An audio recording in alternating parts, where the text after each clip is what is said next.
नमस्कार। आकाशवाणी से प्रस्तुत है समाचार संध्या।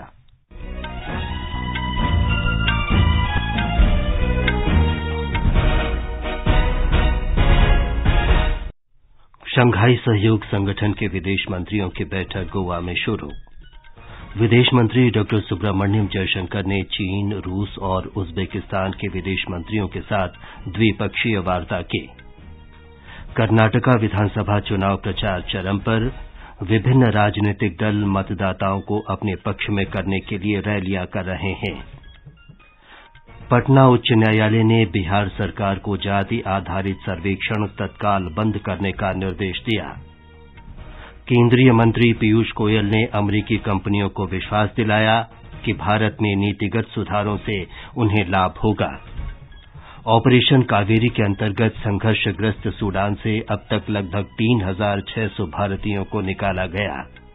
और आईपीएल क्रिकेट में हैदराबाद में सनराइजर्स हैदराबाद और कोलकाता नाइट राइडर्स के बीच मुकाबला जारी। समाचार संध्या के साथ मैं विमलेंदु पांडे। शंघाई सहयोग संगठन के विदेश मंत्रियों की बैठक आज गोवा में शुरू हुई। विदेश मंत्री डॉ सुब्रमण्यम जयशंकर ने इस बैठक के मौके पर चीन, रूस और उज्बेकिस्तान के विदेश मंत्रियों के साथ द्विपक्षीय बैठकें भी की। डॉ जयशंकर ने शंघाई सहयोग संगठन के महासचिव झांग मिंग के साथ भी बैठक की। एक रिपोर्ट। शंघाई सहयोग संगठन की 2 दिन की बैठक में पाकिस्तान के विदेश मंत्री बिलावल भुट्टो जरदारी सहित संगठन के सभी विदेश मंत्री भाग ले रहे हैं। विदेश मंत्री डॉक्टर जयशंकर ने संगठन की भारत की अध्यक्षता के लिए चीन के विदेश मंत्री श्री झांग के समर्थन की सराहना की। भारत ने पिछले वर्ष शंघाई सहयोग संगठन की अध्यक्षता संभाली थी। विदेश मंत्री ने कहा कि भारत की अध्यक्षता संगठन को सुरक्षित बनाने की प्रतिबद्धता से निर्देशित है। बैठक के दौरान स्टार्टअप, पारंपरिक चिकित्सा पद्धति, युवा सशक्तिकरण, बौद्ध विरासत तथा विज्ञान और प्रौद्योगिकी जैसे क्षेत्रों पर ध्यान दिया जा रहा है। विदेश मंत्रियों की परिषद की बैठक से भारत और अन्य सदस्य देशों को बहुपक्षीय सहयोग और विवादित मुद्दों पर चर्चा का मंच मिलेगा। शंघाई सहयोग संगठन 8 देशों का संगठन है जो 15 जून 2001 को शंघाई में बना था। इसके सदस्य देश चीन, भारत, कजाकिस्तान, किर्गिस्तान, रूस, पाकिस्तान, ताजिकिस्तान और उज्बेकिस्तान हैं। गोवा से तुषार जाधव की रिपोर्ट के साथ समाचार कक्ष से विशाल शर्मा। वाणिज्य और उद्योग मंत्री पीयूष गोयल ने कहा है कि भारत अमेरिका साझेदारी 21वीं सदी का निर्णायक क्षण है। आज नई दिल्ली में अमरीकी चैम्बर ऑफ कॉमर्स की वार्षिक बैठक में अपने उद्घाटन संबोधन में श्री गोयल ने परस्पर विकास और समृद्धि के लिए भारत अमेरिका व्यापार और निवेश संबंधों में विविधता लाने और सुदृढ़ करने को कहा। केंद्रीय मंत्री पीयूष गोयल ने अमरीकी कंपनियों को विश्वास दिलाया कि भारत में नीतिगत सुधारों से उन्हें लाभ होगा। श्री गोयल ने कहा कि भारत और अमेरिका के बीच द्विपक्षीय व्यापार पिछले कुछ वर्षों में सबसे अधिक रहा है और आने वाले वर्षों में इसे कई गुना बढ़ाने का लक्ष्य है। पटना उच्च न्यायालय ने आज राज्य सरकार को निर्देश दिया कि वो जाति आधारित सर्वेक्षण को तत्काल बंद करे और ये सुनिश्चित करे कि पहले से ही एकत्र किए गए डेटा को सुरक्षित रखा जाए और रिट याचिका पर अंतिम आदेश पारित होने तक किसी के साथ साझा न किया जाए। उच्च न्यायालय ने सुनवाई के लिए अगली तारीख 3 जुलाई तय की है। मुख्य न्यायाधीश के विनोद चंद्रन और न्यायमूर्ति मधुरेश प्रसाद की खंडपीठ ने निजता के अधिकार के प्रति गैर जिम्मेदार रवैये पर राज्य सरकार को फटकार लगाई। न्यायालय ने कहा कि प्रथम दृष्टया राज्य के पास जाति आधारित सर्वेक्षण कराने का कोई अधिकार नहीं है। न्यायालय ने राज्य विधानसभा में विभिन्न दलों के नेताओं के साथ सर्वेक्षण से जुड़ा डेटा साझा करने की सरकार की मंशा के बारे में भी चिंता व्यक्त की। ये समाचार हमारी वेबसाइट newsonair.com/hindi और हमारे mobile app news on AIR पर भी उपलब्ध हैं। बदलो बदलो आदत बदलो। मशीन में कपड़े डालने से पहले चेक तो कर लेते। बदलो बदलो अब तो आदत बदलो। अब करीबी बैंक में जाकर फटे पुराने नोट्स बदलवाइए। अगर बैंक इनकार करे तो आरबीआई के ओम्बुड्समैन से शिकायत कीजिए। आरबीआई कहता है जानकार बनिए, चौकन्ने रहिए। सबके लिए सामाजिक सुरक्षा, अटल पेंशन योजना, मोदी जी का संकल्प। योजना उन नौजवानों के लिए है ताकि आप जब 60 साल के होंगे आपको कभी किसी के सहारे की जरूरत न पड़े, आप अपना बुढ़ापा भी गौरव के साथ बिता सको। अब तक इस योजना से 5 करोड़ 20 लाख से अधिक लाभार्थी जुड़ चुके हैं। अगर आप भी 18 से 40 साल की उम्र के हैं तो मासिक अटल पेंशन सहित योजना के 3 गारंटीड फायदों की जानकारी के लिए अपनी बैंक शाखा से संपर्क करें।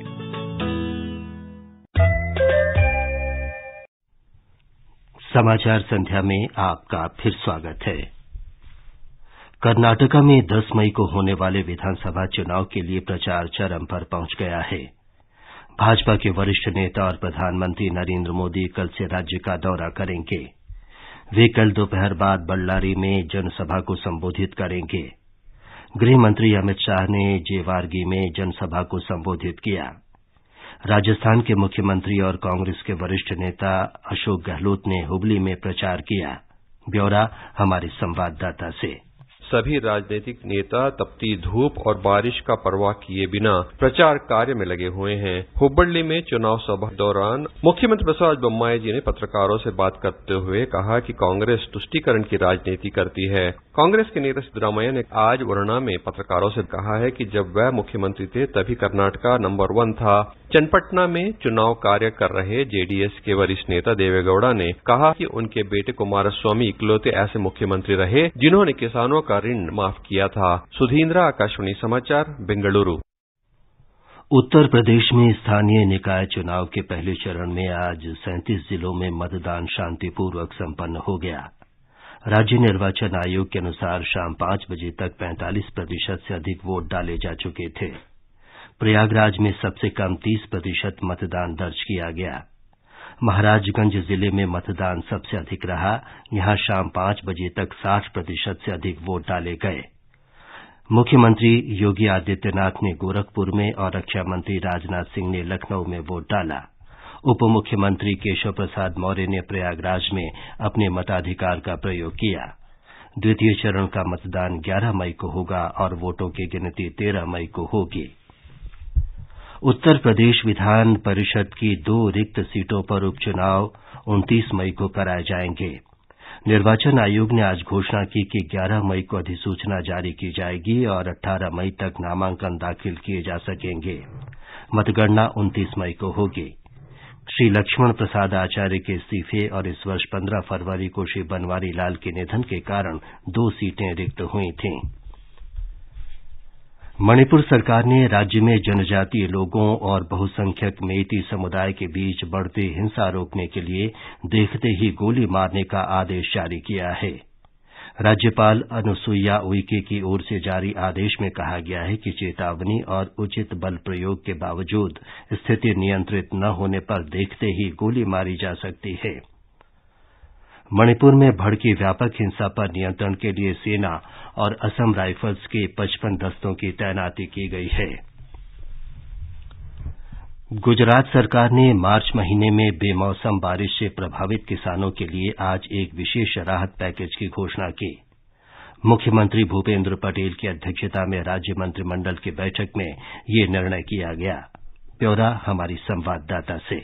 इस विशेष पैकेज के तहत गेहूं, चना, सरसों जैसी फसलों के लिए किसानों को एसडीआरएफ से प्रति हेक्टेयर 13,500 रूपये और राज्य सरकार से 9,500 रूपये की अतिरिक्त सहाय मिलेगी। कुल मिलाकर प्रत्येक किसान को अधिकतम 2 हेक्टेयर की मर्यादा के साथ प्रति हेक्टेयर 23,000 रूपये की सहायता मिलेगी।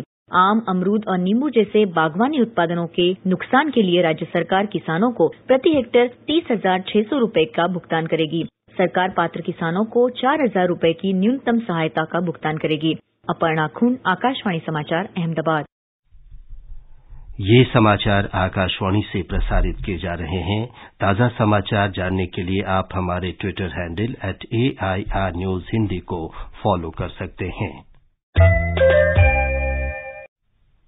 ये आकाशवाणी है। सूडान में फंसे भारतीयों को निकालने के लिए ऑपरेशन कावेरी जोर शोर से जारी है। इस ऑपरेशन के तहत अब तक लगभग 3,600 भारतीयों को निकाला गया है। खरतूम में भारतीय दूतावास ने ट्विटर पर बताया कि 1800 किलोमीटर से अधिक की दुर्गम यात्रा के जरिए भारतीय नागरिकों को सुरक्षित निकालने के लिए विभिन्न संबंधित पक्षों के साथ समन्वय और संसाधन जुटाने का महत्वपूर्ण प्रयास सफल रहा। भारतीय दूतावास ने पोर्ट सूडान पहुंचने के लिए विभिन्न भागों से 67 बसों की व्यवस्था और भारतीयों को सुरक्षित यात्रा सुनिश्चित की। एक रिपोर्ट। भारतीय नौसेना के 5 जहाजों और वायुसेना के 16 विमानों के जरिए भारतीयों को पोर्ट सूडान से निकाला गया। दूतावास ने बताया कि अल्फाशीर में फंसे भारतीयों को निकालने का अत्यधिक कठिन कार्य संपन्न कर लिया गया है। पश्चिमी सूडान के अल्फाशीर से 80 भारतीयों को लेकर 2 बसें 48 घंटे से अधिक की यात्रा के बाद पूर्वी सूडान के पोर्ट सूडान पहुंची। आकाशवाणी समाचार के लिए दिल्ली से मैं सुपर्णा सैकिया। सूचना और प्रसारण मंत्री अनुराग सिंह ठाकुर ने आज आरोप लगाया कि विश्व के कुछ पुरातन मीडिया घराने भारत के विरुद्ध सुनियोजित ढंग से दुष्प्रचार अभियान चला रहे हैं। श्री ठाकुर ने ट्विटर पर कहा कि न्यूयॉर्क टाइम्स ने भारत के विरोध में तथ्यहीन और तोड़ मरोड़ कर खबर प्रकाशित की और वो तथ्यों को गलत ढंग से प्रस्तुत करने के लिए यूनेस्को के मंच का दुरुपयोग कर रहा है। श्री ठाकुर ने कहा कि न्यूयॉर्क टाइम्स के एजी सुल्जबर्ग ने न्यूज रूम पर कथित छापेमारी का जिक्र किया। संसद की संयुक्त समिति ने वन संरक्षण संशोधन विधेयक 2023 पर संबंधित पक्षों से सुझाव आमंत्रित किए हैं। लोकसभा सचिवालय की विज्ञप्ति में कहा गया है कि सांसद राजेंद्र अग्रवाल की अध्यक्षता में समिति ने आम जनता, गैर सरकारी संगठनों, विशेषज्ञों, संबंधित पक्षों और संस्थानों से विचार और सुझाव मांगे हैं। प्रस्तावित विधेयक के व्यापक निहितार्थों को देखते हुए ये कदम उठाया गया है। केंद्रीय मंत्री पीयूष गोयल ने कहा है कि मीडिया और मनोरंजन उद्योग अमृतकाल में बेजोड़ भूमिका निभाएंगे। श्री गोयल ने आज नई दिल्ली में फिक्की फ्रेम्स 2023 में ये बात कही। श्री गोयल ने कहा कि सरकार सिनेमा जगत के विश्व स्तर पर विस्तार और दुनिया के दूर दराज के कोनों तक पहुंचने के मीडिया और मनोरंजन उद्योग के सभी प्रयासों में सहायता कर रही है। राजस्थान में जयपुर अजमेर राजमार्ग पर दूदू के निकट सड़क दुर्घटना में 8 लोगों की मृत्यु हो गई और 2 घायल हो गए। मृतकों में 3 बच्चे हैं। दुर्घटना की जांच की जा रही है। उत्तर प्रदेश पुलिस के विशेष कार्य बल एसटीएफ ने आज मेरठ जिले में एक मुठभेड़ में खूंखार गैंगस्टर अनिल दुजाना उर्फ अनिल नागर को मार गिराया है। वो हाल ही में जमानत पर जेल से छूटकर आया था और फरार चल रहा था। अनिल दुजाना पर 65 आपराधिक मामले थे, जिनमें 18 हत्याएं, जबरन वसूली, लूट और जमीन कब्जाना शामिल था।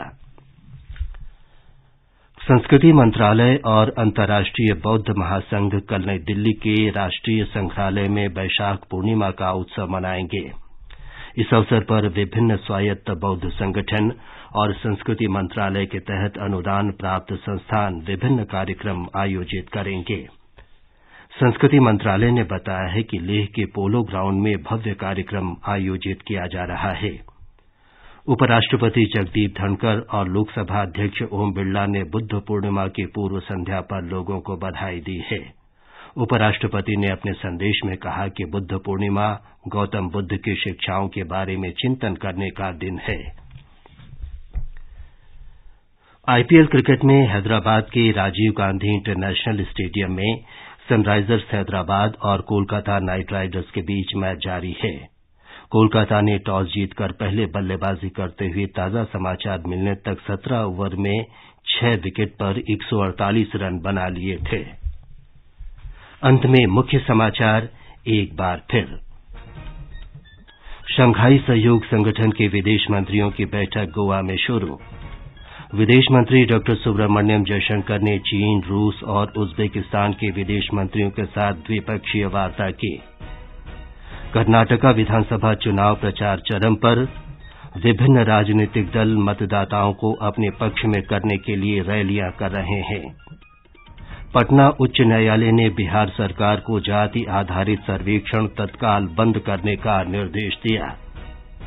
केंद्रीय मंत्री पीयूष गोयल ने अमरीकी कंपनियों को विश्वास दिलाया, भारत में नीतिगत सुधारों से उन्हें लाभ होगा। और ऑपरेशन कावेरी के अंतर्गत संघर्षग्रस्त सूडान से अब तक लगभग 3,600 भारतीयों को निकाला गया। इसके साथ ही समाचार संध्या का ये अंक समाप्त हुआ। नमस्कार।